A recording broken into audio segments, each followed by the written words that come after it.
গল্পটি শুরু হয় ইউন নামের একটি মেয়েকে দেখিয়ে। ইউন ভদ্র আর চুপচাপ স্বভাবের মেয়ে। ইউন অনেক বেশি মোটা ছিল, এই জন্য সে বেশিরভাগ সময় বাড়িতেই থাকতো। আর এর পিছনে তো কারণও আছে, কারণ ইউন মোটা হওয়ার কারণে তার সঙ্গে কেউ ফ্রেন্ডশিপ করতো না। এই কারণেই তো ইউন সবসময় বাড়ির ভিতরেই থাকতো। আর বাড়ির ভিতরে থাকার পরেও কিন্তু ইউনের একটি সোশ্যাল মিডিয়ার অ্যাকাউন্ট ছিল, যেখানে ইউন নিজে গান রেকর্ড করে সেই গানটি ছাড়তো। আর দেখা যায় ইউনের গানগুলো তো সাধারণ লোকজনরা অনেক বেশি পছন্দ করে, এই জন্য তো ইউনের ফ্যান ফলোয়ার্সরা অনেক বেশি ছিল। কিন্তু এরপরে ইউন অনেক বেশি চিন্তিত ছিল, আর সে বলছিল আমার ফ্যানরা যদি আমাকে একবার দেখে তাহলে আমার তো ফলোয়ার দিন দিন কমতে থাকবে। মোটা হওয়ার কারণে কেউ আমাকে পছন্দ করে না, তারা সবাই শুধু আমার ভয়েসকেই লাইক করে, কারণ এখন পর্যন্ত তারা আমাকে দেখেনি। অন্যদিকে আমরা তখন ইউনের বোনকে দেখতে পাই, যার নাম সিয়া। আর সিয়া তো ইউনের থেকে পুরো উল্টো ছিল। সিয়ার অনেক বেশি ফ্যান ফলোয়ার ছিল, কারণ সিয়া দেখতে অনেক বেশি সুন্দর আর সে তো স্লিমও ছিল। সিয়া একটি ফেমাস কে-পপ গ্রুপের মেম্বার, আর সিয়া সুন্দরী হওয়ার পাশাপাশি অনেক ভালো ডান্সও করতে পারে। কিন্তু সিয়া আবার ভালো গান গাইতে পারতো না, এই জন্য সিয়ার টিমের বাকি মেম্বারসরা সিয়াকে দেখে অনেক বেশি জেলাস হতো। তারা সিয়াকে সবসময় হিংসা করে। তারা সিয়াকে বলছিল সিয়া তো শুধুমাত্র সুন্দরী আর অনেক ভালো ডান্স করতে পারে, কিন্তু সিয়া একদমই ভালো গান গাইতে পারে না। সিয়ার সৌন্দর্য দেখে সিয়ার ফ্যানরা সিয়াকে পছন্দ করে, নয়তো সিয়ার ভিতরে কোনো যোগ্যতাই নেই। সিয়া যখন আজকে প্র্যাকটিস করছিল তখন সিয়ার কাছে তাদের টিমের ম্যানেজার আসে, আর তিনি তো বলতে থাকে একটি বিজ্ঞাপন ভিডিওর অ্যাডের জন্য আমি তো সিয়াকে সিলেক্ট করেছি, আর সিয়া ওখানে ফেমাস সিঙ্গার সাং তার সঙ্গে কাজ করবে। এই কথাটি শোনার পর সিয়া তো অনেক বেশি খুশি হয়ে যায়, কারণ সাং ছিল অনেক বেশি ফেমাস। আর তখন সিয়ার বাকি মেম্বারসরা বলতে থাকে সিয়া অনেক বেশি সুন্দরী হওয়ার কারণে সে সব জায়গায় চান্স পেয়ে যায়, কিন্তু আমরা সেই সব জায়গায় কেন চান্স পাই না। রাতে সিয়া বাড়িতে আসে আর ইউনকে বলতে থাকে কালকে বাড়িতে মিডিয়ার লোকজনেরা আসবে আমাকে প্রশ্ন করার জন্য, এই জন্য কালকে তুমি তোমার রুম থেকে একদমই বের হবে না। আসলে সিয়া তো কাউকে জানাতে চাচ্ছিল না তার এরকম একটি মোটা বোন আছে। সবাই যদি এটা জানতে পারে তাহলে তো সিয়ার রিপুটেশন খারাপ হয়ে যাবে, আর সিয়া তো এটা কিছুতেই চাইবে না।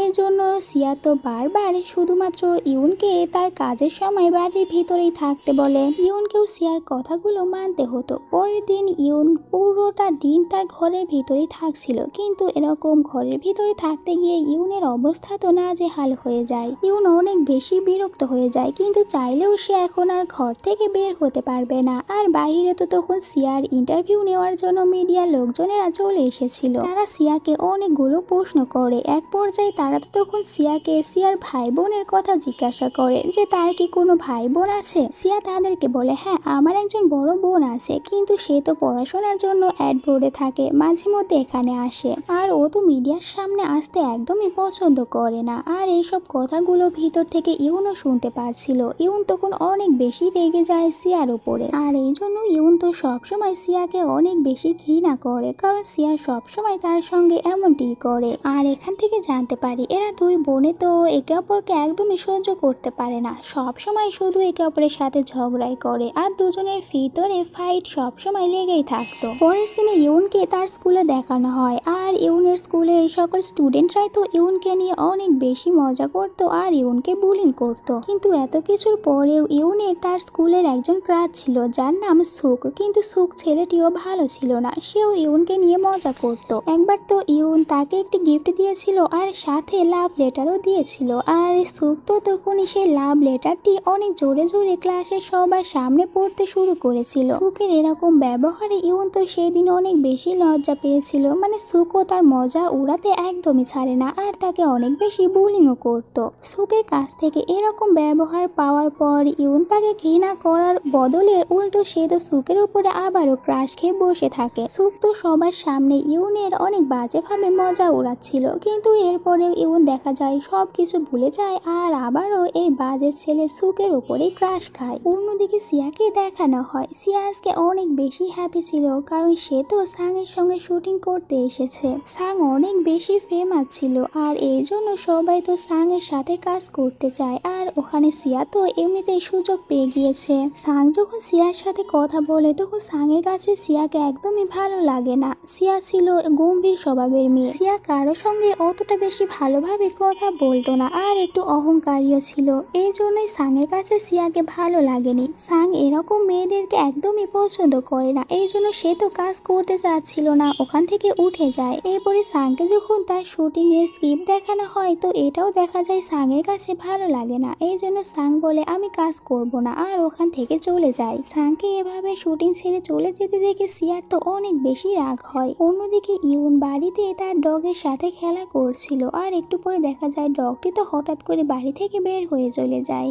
ইউন এতে অনেক বেশি চিন্তিত হয়ে পড়ে আর সে তার ডগটিকে খুঁজতে বাড়ি থেকে বের হয়। ইউন বাহিরে সব জায়গায় তার ডগটিকে খুঁজতে থাকে, কিন্তু সে তো কোথাও তার ডগটিকে খুঁজেই পাচ্ছিল না। ডগটি খুঁজতে খুঁজতে ইউনের সন্ধ্যা হয়ে যায়, কিন্তু এরপরে ইউন ডগটি খুঁজেই পায় না। ইউন তখন রাস্তায় একজন মহিলাকে পড়ে থাকতে দেখে। ইউন তো মহিলাটিকে কোলে করে তার বাড়িতে পৌঁছে দেয়, আর এই মহিলাটি কোনো সাধারণ মহিলা ছিল না, তিনি ছিল একজন জাদুকর্ণী। মহিলাটি কার্ডের মাধ্যমে সকল মানুষের উইশ পূরণ করত, আর এখানে মহিলাটি তখন ইউনকেও একটি কার্ড চুজ করতে বলে, কারণ তিনি ইউনকে দেখে বুঝতে পেরেছিল ইউনে একদমই ঠিকঠাক নেই, তার জীবনে অনেক সমস্যা। এরপরে ইউন যখন ওখান থেকে একটি কার্ড বেছে নেয় তখন দেখা যায় ইউন তো এইসব কার্ডের ভিতর থেকে একদম বেস্ট কার্ডটি বেছে নিয়েছে। মহিলাটি তখন ইউনকে বলে, এখন তুমি তোমার একটি উইশ করো আর আমি সেটা তোমাকে পূরণ করে দেব। ইউন তখন বলে, আমি চাই আমার বোন সিয়ার বডির সাথে আমার বডি চেঞ্জ হয়ে যাক। আর এর একটু পরে তো আবার ইউন বলে, না না, আমি এমনটি চাই না, আমি চাই আমি যত স্মার্ট হতে পারি আর আমার যত ইচ্ছা তত খাবার খাবো, কিন্তু আমি যেন মোটা না হই। মহিলাটি বলে, ঠিক আছে, তোমার উইশটি পূরণ হয়ে যাবে। এরপরে মহিলাটি ইউনকে একটি নেকলেস দেয় আর ইউনকে বলে, এটা তুমি সব সময় তোমার কাছে রাখবে, আর এরপরে যদি তোমার হঠাৎ করে কোনো সমস্যা হয় তাহলে তুমি তাড়াতাড়ি আমার কাছে চলে আসবে, আমি এর সমাধান করে দেব। এরপরে ইউন ওখান থেকে বাহিরে চলে আসে আর ইউন তখন সেই নেকলেসটি তার গলায় পড়েছিল, আর একটু পরে দেখা যায় ইউন তো ওখানে সেন্সলেস হয়ে পড়ে যায়। অন্যদিকে সিয়া তো তখন ডান্স করছিল আর সে ডান্স করার সময় হঠাৎ করে সেন্সলেস হয়ে নিচে পড়ে যায়। এরপরে যখন এদের দুজনের হসপিটালে জ্ঞান ফিরে, এরা দুজনে একে অপরকে দেখে অনেক জোরে চিৎকার করে ওঠে। মানে ইউনের প্রথম উইশ অনুযায়ী এদের দুজনের বডি এখন চেঞ্জ হয়ে গিয়েছে, মানে ইউনের বডিতে এখন সিয়া আছে আর সিয়ার বডিতে এখন ইউন আছে। এখন তো এরা দুজনে একে অপরকে দেখে অনেকটা বেশি শকড হয়ে গিয়েছিল। এরপরে ইউন সিয়াকে সেই সব কিছু বলতে থাকে, কিভাবে তার সাথে ওই জাদুকর্ণীর দেখা হয়েছিল আর সে তাকে একটি উইশ করতে বলেছিল। এই সব কিছু শোনার পর সিয়া তখন ইউনকে সাথে করে আবারও ওই জাদুকর্ণী মহিলার বাড়িতে আসে, কিন্তু এখানে এরা আসার পর জানতে পারে মহিলাটি তো 1 মাসের ছুটি নিয়ে এখান থেকে চলে গিয়েছে। এই জন্য তারা দুজনেই তখন একে অপরকে অ্যাকসেপ্ট করে নেয় 1 মাসের জন্য। দুজনেই একে অপরকে বলছিল তারা কি কি করবে না। সিয়া ইউনকে বলছিল, তুমি কিন্তু একদমই অনেক বেশি খাবার খাবে না আর কারোর সঙ্গে বেশি কথা বলবে না, আর তোমাকে এখন ডান্সও প্র্যাকটিস করতে হবে, কারণ আমার সামনে একটি ডান্সের অডিশন আছে। কিন্তু এখানে ইউন সিয়াকে শুধুমাত্র একটি কথাই বলে, তুমি স্কুলে গিয়ে কোনো কথাই বলবে না আর কারোর সঙ্গে ঝগড়াই করবে না, কারণ ইউন তো স্কুলে একদমই চুপচাপ হয়ে থাকে আর কারোর সঙ্গে কোনো ঝগড়াই করে না। পরের দিন সকালেই তো এরা দুজনে এদের ড্রেসগুলো চেঞ্জ করে নেয় আর নিজেদের ফোনও চেঞ্জ করে নেয়। এরপরে সিয়া ইউনের স্কুলে আসে আর সে তো অনেক বেশি খাবার খাচ্ছিল, কারণ এখন আর তাকে ডায়েট করতে হবে না, ইচ্ছে মতো খাবার খেতে পারবে, আর তাকে তো এখন থেকে কোনো ডান্স প্র্যাকটিসও করতে হবে না।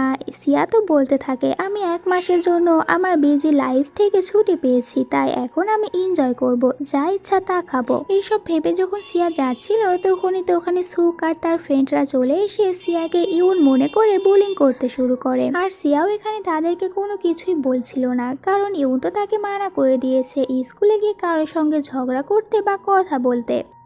অন্যদিকে ইউন সিয়ার জায়গায় চলে এসেছিল ফাইনাল ডান্সটি করার জন্য, কিন্তু দেখা যায় স্টেজে ওঠার পর ইউন তো একদমই ভালোভাবে ডান্স করতে পারছিল না, আর এই ডান্সটি দেখার জন্য সাংও এসেছিল। এদিকে ইউন তো অনেক বেশি নার্ভাস ছিল, কারণ তার কাছে তো ডান্স করার জন্য সেরকম কোনো কনফিডেন্সই ছিল না, এই জন্য তার কাছে তো এটা অনেক বেশি মুশকিল ছিল, আর তার ডান্সটি অনেক বাজে হয়। এইসব দেখার পর সাং তখন হাসতে থাকে আর বলতে থাকে, এই মেয়েটি তো ভালো গানও গাইতে পারে না, না, আর এখন দেখছি এ তো ভালো ডান্সও করতে পারে না। তাদের ডান্স শেষ হয়ে গেলে তখন ইউনের কাছে সিয়ার ম্যানেজার আসে, আর ম্যানেজার তখন সিয়াকে বলে এখন তোমাকে তোমার টিম মেম্বারদের সঙ্গে লাইভে এসে ডান্স করতে হবে। এই সবে ইউন তখন অনেক বেশি ঘাবড়ে যায় আর ওয়াশরুমে গিয়ে অনেক বেশি কান্না করতে থাকে। সে এখন কি করবে কিছুই বুঝতে পারছিল না, এই জন্য তার গলায় থাকা সেই নেকলেসটি হাতে নেয় আর বলতে থাকে সে যেন ওখানে গিয়ে ভালো ডান্স করতে পারে। এরপরে তো ইউন এসে লাইভে ডান্স করতে থাকে আর দেখা যায় সত্যি এবার ইউন অনেক ভালো ডান্স করছিল। ইউনের ডান্সটি তো অনেক বেশি সুন্দর হচ্ছিল, এত ভালো করে তো সিয়াও ডান্স করতে পারে না। আর তারা যখন ডান্স করছিল তখন হঠাৎ করে এদের গ্রুপের ভিতরে যে মেয়েটি গান গাইছিল সে তো হঠাৎ করে গানটি ভুলে যায়, আর তখন দেখা যায় ইউন ডান্স করার পাশাপাশি গানটি অনেক ভালোভাবে গাইছিল। সিয়াকে এত সুন্দর করে গান গাইতে আর ডান্স করতে দেখে ওখানে থাকা সবাই তো তখন সিয়ার ওপরে ইমপ্রেস হয়ে যায়। কেউ তো আর এটা জানে না এটা সিয়া নয়, সিয়ার বোন ইউন। যাই হোক, ইউনকে এত সুন্দর করে গান গাইতে দেখে আর ডান্স করতে দেখে তখন শান্ত তার উপরে পুরো ফিদা হয়ে যায়। এরপরে যখন ইউনদের কনসার্টটি শেষ হয়ে যায় তখন ইউন সিঁড়ি দিয়ে নামার সময় হঠাৎ করে তার পাটি স্লিপ কেটে যাওয়ার কারণে সে নিচেই পড়ে যাচ্ছিল, আর তখন দেখা যায় সে তো সানের ওপরেই পড়ে গিয়েছে। শান তো সিয়া মানে ইউনের ওপরে ফিদা হয়ে গিয়েছে। আর ইউনও যখন এখানে সানকে দেখে তখন সে তার স্কুলের ক্রাশকেই ভুলে যায়, আবার নতুন করে সানের ওপরে ক্রাশ খায়। যাই হোক, রাতে যখন ইউন বাড়িতে চলে আসে তখন সিয়া ইউনকে অনেক বেশি বকতে থাকে এত সুন্দর করে ডান্স করার জন্য আর এত সুন্দরভাবে গান গাওয়ার জন্য। 1 মাস পরে গিয়ে আমি যখন গান গাইবো আর ডান্স করব তখন তো এরকম হবে না, তখন সবাই আমাকে নিয়ে মজা ওড়াবে। তখন ইউন সিয়াকে সরি বলে আর বলে নেক্সট টাইম আমি কখনো এরকম করব না। তখন ইউনের কাছে সাংয়ের মেসেজ আসে। সাং ইউনকে বলে সান ইউনের সাথে মিউজিক রেকর্ড করতে চায়। তো এটা দেখার পর তখন সিয়া ভাবতে থাকে আগের বার তো সাং আমার সাথে শুটই করতে চায়নি, শুটটি ছেড়ে চলে গিয়েছিল, তাহলে এখন আবার নিজে থেকে আমার সাথে গান রেকর্ড করতে যাচ্ছে, কিন্তু আগের বার তো সে আমার গলার বদনাম করেছিল, তাহলে এখন সাংয়ের কাছ থেকে বদলা নিতে হবে। আর সে তো সাংয়ের কাছ থেকে বদলা নেওয়ার জন্য ইউনকে দিয়ে সাংকে বলে হ্যাঁ সে রাজি আছে তার সঙ্গে গান রেকর্ড করতে। সাং এটা দেখে খুশি হয়ে যায়, কারণ সে তো এখন ইউনের উপরে পুরো ফিদা হয়ে গিয়েছিল। পরের দিন সিয়া যখন ইউনের স্কুলে আসে, সিয়া তখন ইউনের ডায়েরি থেকে জানতে পারে ইউনের স্কুলের সবাই তো ইউনকে অনেক বেশি বুলিং করে আর ইউনকে নিয়ে অনেক বেশি মজা করে। সিয়া তো এতে অনেক বেশি রেগে যায়, আর সে তখন বলে আমি তো ওর ক্রাশে 12টা বাজিয়ে দেব, ও কিনা ওকে বুলিং করে। সিয়া যখন স্কুল থেকে বাড়ি যাচ্ছিল তখন তো ইউনের ফ্রেন্ডরা এসে সিয়াকে আবারও বুলিং করতে শুরু করে, কিন্তু তারা তো আর জানতো না এটা সিয়া। সিয়াও তখন উল্টো ওদেরকে বুলিং করতে থাকে, আর ওদেরকে তো কথা শোনায় এটা নিয়ে ওদের ফেস দেখতে ভালো না, আরও কত সব কথা বলে তাদের ফেস নিয়ে। সিয়া তো ইউনের ক্রাশকে অনেকগুলো কথা শুনিয়ে দেয়, আর ইউনকে এরকম চেঞ্জ হতে দেখে এরা সবাই অবাক হয়ে যায়। হঠাৎ করে ইউনের কি হয়েছে, সে এতটা পরিমাণে চেঞ্জ কিভাবে হয়ে গেল আর এত বেশি কনফিডেন্স বা কোথায় পেল। অন্যদিকে ইউনের কাছে সাং মেসেজ করে আর তাকে আগের বার তার সঙ্গে ওরকম ব্যবহার করার জন্য সরি বলে, আর তো ইউনকে তার সঙ্গে দেখা করতে বলে। ইউন তো খুশি হয়ে সাংয়ের সঙ্গে দেখা করতে যায়। তো প্রথমে এখানে তারা দুজনেই তাদের গান নিয়ে কথা বলছিল যে তারা দুজনে কি রকম টাইপের গান বানাবে। কথা বলা শেষ হয়ে গেলে সাং তখন ইউনকে বলে তার সঙ্গে ডেট করতে। এটা শুনে ইউন তো অনেক বেশি লজ্জা পাচ্ছিল, কিন্তু এরপরে সে রাজি হয়ে যায়। এরপরে রাতে তারা দুজনে একসঙ্গে তাদের সেই মিউজিকটি রেকর্ড করছিল, আর এভাবে তাদের কাজ করতে করতে অনেক বেশি রাত হয়ে যায়। তাদের দুজনের যখন কাজ শেষ হয়ে যায় তখন দেখা যায় সাং তো ইউনকে কিসও করে দেয়, আর এরপরে তো নিজে থেকে ইউনকে বাড়ি পর্যন্ত পৌঁছে দেয়। আর তাদের দুজনের ভিতরে সম্পর্ক বেশ ভালোই হয়েছিল। সাং তো ইউনের প্রেমে হাবুডুবু খাচ্ছিল, আর ইউনও তো সাংয়ের প্রেমে হাবুডুবু খাচ্ছে। রাতে এরা দুই বোন একসাথে বসে কথা বলছিল যে সারাদিন এরা দুজনে কে কি করেছে, কিন্তু দেখা যায় এরা দুজনেই তো একে অপরকে মিথ্যে কথা বলে। সারাদিন তারা সেরকম কোনো কিছুই করেনি, কিন্তু সত্যি এরা দুজনে তো অনেক কিছুই করে এসেছে। যাই হোক, সিয়া অনেক বেশি খুশি ছিল, কারণ 15 দিন কেটে গিয়েছে। সিয়া তো এখন এটাই চাচ্ছিল এই 15 দিন যেন খুব তাড়াতাড়ি কেটে যায়, আর সে যেন তাড়াতাড়ি তার নিজের বডিতে চলে যেতে পারে। সিয়া যেন তার নিজের বডিকে অনেক বেশি মিস করছিল, কিন্তু ইউন তো একদমই এরকম চায় না, কারণ সে তো এখন সাংকে ভালোবেসে ফেলেছে। ইউন তার রুমে এসে এই সব কিছুই ভাবছিল আর সে বুঝতে পারছিল না কি করবে।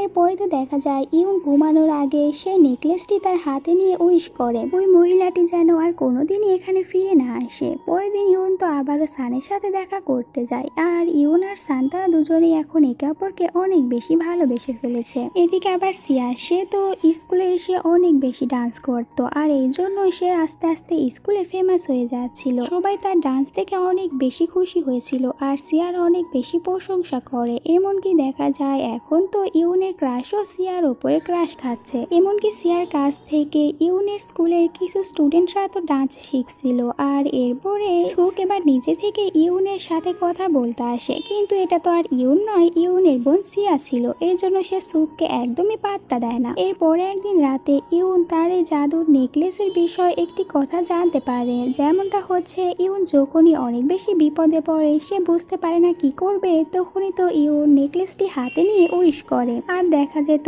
ইউনের তো সেই উইশটিও পূরণ হয়ে যায়। কিন্তু এর বিপরীতে দেখা যায় কোনো না কোনো খারাপ কিছু হবে। যেরকমটা ইউন যখন বিপদে পড়ে সে তো উইশ করে আর ইউনের সেই উইশটিও পূরণ হয়ে যায়, যার কারণে ইউন তো বিপদের হাত থেকে বেঁচে যায়। ইউন তো এভাবে বেঁচে যায়, কিন্তু ইউনের এরকম উইশ করার কারণে কারো না কারো সাথে খারাপ কিছু হয়েই যাবে। এই যেরকম কারো অ্যাক্সিডেন্ট হয়, কারো বা পা ভেঙে যায়, আর কারো না কারোর সঙ্গে খারাপ কিছু লেগেই থাকবে। আসলে এই নেকলেসটি যেরকম ইউনের উইশ পূরণ করছে, সেরকমই কারো না কারোর সঙ্গে খারাপ কিছু হচ্ছে। ওটা হচ্ছে নেকলেসের প্রাইস। এরপরে সাং আর ইউনের রেকর্ড করা মিউজিকটি রিলিজ হয়ে যায়, কিন্তু দেখা যায় সান যে মিউজিকটি রেকর্ড করেছিল ওটা তো একজন বড় সিঙ্গারের সঙ্গে মিলে যাচ্ছে, যার কারণে সবাই তখন সাংকে নিয়ে অনেক বাজে বাজে মন্তব্য করছিল। আর এই সব কিছু দেখার পর সাং তখন অনেক বেশি ডিপ্রেশনে চলে যায় আর নিজেকে একটি রুমের ভিতরে বন্ধ করে নেয়। ইউন তখন সাংয়ের কাছে আসে আর সাংকে সান্ত্বনা দিয়ে বলে সব কিছু ঠিক হয়ে যাবে। এরপরে তারা দুজনে আবার তখন একটি মিউজিক রেকর্ড করছিল, আর তারা এই মিউজিকটি এমন ভাবে বানিয়েছে এখানে তাদের ভালোবাসার সব সুন্দর সুন্দর স্মৃতিগুলো জড়িয়েছিল। আর এখন তো ইউনের সাথে মিউজিক রেকর্ড করতে পেরে সাংয়ের মনটা ভালো হয়ে যায়। এরপরে সাং আর ইউন যখন বাড়ি থেকে বের হয় তখন লুকিয়ে একজন রিপোর্টার এদের দুজনের ছবি তুলে রাখে। এর পরের সিনে দেখতে পাই সিয়া অনেক বেশি হ্যাপি ছিল, কারণ আজকে তাদের বডি চেঞ্জ হওয়ার 30 দিন পূরণ হয়ে যাবে আর সে ফাইনালি তার নিজের বডি ফিরে পাবে। সিয়া তো এখন চাচ্ছিল সে যেন তাড়াতাড়ি তার বডিটি ফিরে পায়। এর জন্য সিয়া আর ইউন তারা দুজনে আবারও সেই মহিলাটির বাড়িতে যায়, কিন্তু ওখানে আসার পর দেখতে পায় মহিলাটি এখনো ফিরে আসেনি। ইউনের তখন মনে পড়ে সে তো উইশ করেছিল যেন মহিলাটি আর কখনো এখানে ফিরে না আসে, আর এই জন্যই মহিলাটি এখনো ফিরে আসেনি। দেন ইউন তখন আবারও উইশ করে মহিলাটি যেন এখানে খুব তাড়াতাড়ি ফিরে আসে, যদিও মনে মনে সে এমনটি চাচ্ছিল না, কারণ সে তো সাংকে ভালোবেসে ফেলেছে আর আবারও তার নিজের বডিতে চলে যেতে হবে। তখন যদি সাং তাকে ভালো না বাসে। এরপরে দেখা যায় সেই রিপোর্টারটি যে লুকিয়ে সাং আর সিয়ার ছবি তুলেছিল সে তো ওই ছবিগুলো মিডিয়াতে পাবলিশ করে দিয়েছে। এটা দেখে সাং তো অবাক হয়ে যায়, সাথে সিয়াও অবাক হয়ে যায়। আর ওখানে তো এসবই বলা বলি হচ্ছিল যে সাং আর সিয়া তারা দুজনে ডেট করছে। সিয়া এটা দেখে অনেক বেশি রেগে যায়, আর রেগে যাওয়ারই কথা। প্রথমে তো ইউন তার বডি নিয়ে নিয়েছে আর এখন তার রিপুটেশন খারাপ করছে এটা বলে যে সিয়া সাংয়ের সঙ্গে ডেট করছে, আর ইউনও তো সাংকে লাইক করতো। এখন দেখা যায় এই দুই বোনের ভিতরে আবারও অনেক জোরে ফাইট হতে শুরু করে। তাদের দুজনের যখন ফাইট চলছিল তখন ওখানে সাং আসে আর দুজনের ফাইট থামিয়ে দেয়। এরপরে সাং তো আসল ইউনকে ধাক্কা দিয়ে দূরে ফেলে দেয়। আসলে সাং মনে করেছিল এই মেয়েটি হয়তো বা তার হবে কোনো পাগল ফ্যান্ট, আর এখন যেহেতু শুনেছে তার সিয়ার সঙ্গে রিলেশন রয়েছে এই জন্য সে হয়তো রেগে সিয়াকে মারতে এসেছে, আর এই জন্যই সে ইউনকে ধাক্কা দিয়ে ফেলে দিয়েছে। কিন্তু ইউন এখানে এটা রিয়েলাইজ করতে পারে সাং তার সৌন্দর্যকে শুধুমাত্র পছন্দ করে, তাকে পছন্দ করে না। সাংয়ের কাছে তো সিয়ার সৌন্দর্যটাই ম্যাটার, তাকে না। তো এসব কিছু মনে করার পরে সে আবারও ওই মহিলাটির সঙ্গে দেখা করতে আসে, আর এখানে ইয়ান আসার পর দেখতে পায় মহিলাটির জায়গায় একটি মেয়ে বসে আছে, আর এই মেয়েটি হচ্ছে ওই জাদুকর্ণী মহিলাটির মেয়ে। তো মেয়েটি বলতে থাকে আমার মা অসুস্থ এই জন্য আসতে পারেনি, তোমার কি সমস্যা রয়েছে আমাকে বলো, আমি অবশ্যই তার সমাধান করে দেব। তখন ইউন সেই মেয়েটিকেই বলে আমি চাই আবারও যেন সবকিছু আগের মতন হয়ে যায়। এই মেয়েটি তখন ইউনকে বলতে থাকে তুমি আর তোমার বোন তোমরা দুজনে যদি একসাথে আবারও উইশ করো তাহলে দেখবে সবকিছু আবারও ঠিক হয়ে যাবে। এখন দেখার বিষয় ইউন কি আবারও সবকিছু ঠিক করার জন্য সিয়ার সঙ্গে উইশ করবে নাকি নাকি সে সানকে পাওয়ার জন্য উইশটি করবে না। এই কথাটি যখন সিয়া জানতে পারে সে তো খুশি হয়ে যায় যে তারা দুজনে একসাথে উইশ করলে আবারও সবকিছু আগের মতন হয়ে যাবে। কিন্তু ইউন খুশি ছিল না, সে তো সাংকে লাইক করে। এরপরে ইউন তো শেষবারের মতন সাংয়ের সঙ্গে দেখা করতে যায়। আর এরপরে সে বাড়িতে ফিরে আসার পর সিয়া আর ইউন তারা দুজনে মিলে একসঙ্গে উইশ করতে থাকে যেন সবকিছু আগের মতন হয়ে যায়, তারা দুজনেই তাদের বডি ফিরে পায়। এই বলে তারা ঘুমিয়ে পড়ে। আর পরের দিন সকালে যখন এদের দুজনের ঘুম ভাঙে তখন এরা বুঝতে পারে কোনো কিছুই ঠিক হয়নি, এখন পর্যন্ত তারা নিজেদের বডিতে ফিরে যেতে পারেনি। এরপরে একদিন সিয়া যখন রাস্তা দিয়ে যাচ্ছিল তখন হঠাৎ করে সিয়াকে একটি গাড়ি ধাক্কা দিতে যাচ্ছিল, আর এটা দূর থেকে ইউন দেখতে পায়। ইউন তখন দৌড়ে সিয়ার কাছে আসছিল সিয়াকে অ্যাক্সিডেন্টের হাত থেকে বাঁচানোর জন্য।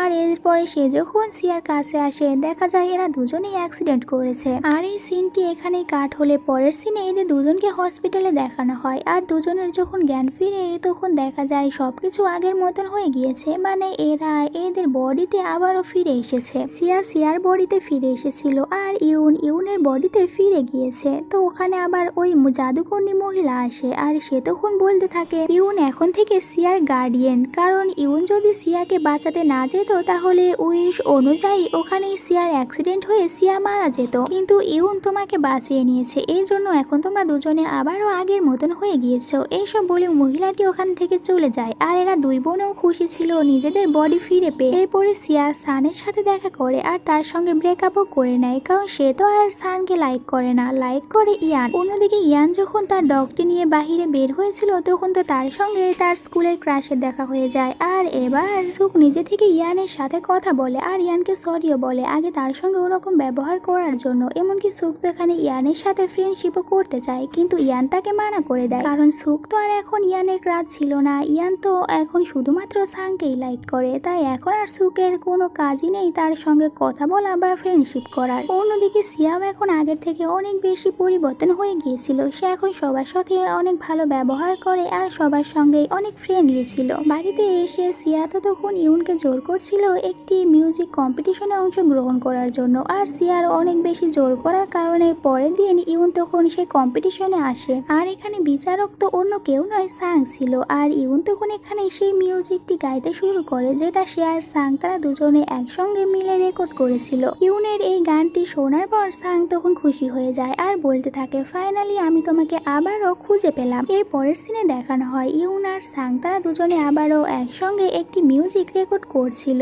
আসলে ওই কম্পিটিশনের পর তো সাং ইউনকে সিলেক্ট করে নিয়েছিল, এই জন্য ইউন আবারও সাং এর সঙ্গে মিউজিক রেকর্ড করতে পারছে। এতে তো ইউনও খুশি ছিল আর সাংও খুশি ছিল। এরই সাথে আজকের এই ড্রামাটি শেষ হয়ে যায়। জানি এই ড্রামাতে অতটা বেশি রোমান্টিক কোনো কিছুই ছিল না, কিন্তু এরপরও ড্রামাটির কাহিনী অনেক বেশি ভালো লেগেছে আমার কাছে। এখানে কিন্তু অনেক সুন্দরভাবে দুজন বোনের ভালোবাসা ফুটিয়ে তোলা হয়েছে, যে একজন কিরকম থাকতে পারে আর পরে সে কতটা পরিবর্তন হতে পারে সেটা আমরা সিয়ার মাধ্যমে বুঝতে পারলাম। সিয়া এখন কতটা বেশি পরিবর্তন হয়ে গিয়েছে। আবার দেখো ইউন তার ভালোবাসার কথাটি না ভেবে লাস্টে সিয়াকে বাঁচিয়ে নিয়েছে। যাই হোক, তোমাদের কাছে কেমন লেগেছে তা বলার জন্য কমেন্ট বক্স তো আছেই, তোমরা জানিয়ে দিও। আর ভালো লাগলে চ্যানেলটিকে সাবস্ক্রাইব করে নিও, ভিডিওতে একটি লাইক দিও। আজকের মতন এতটুকুই, আল্লাহ হাফেজ।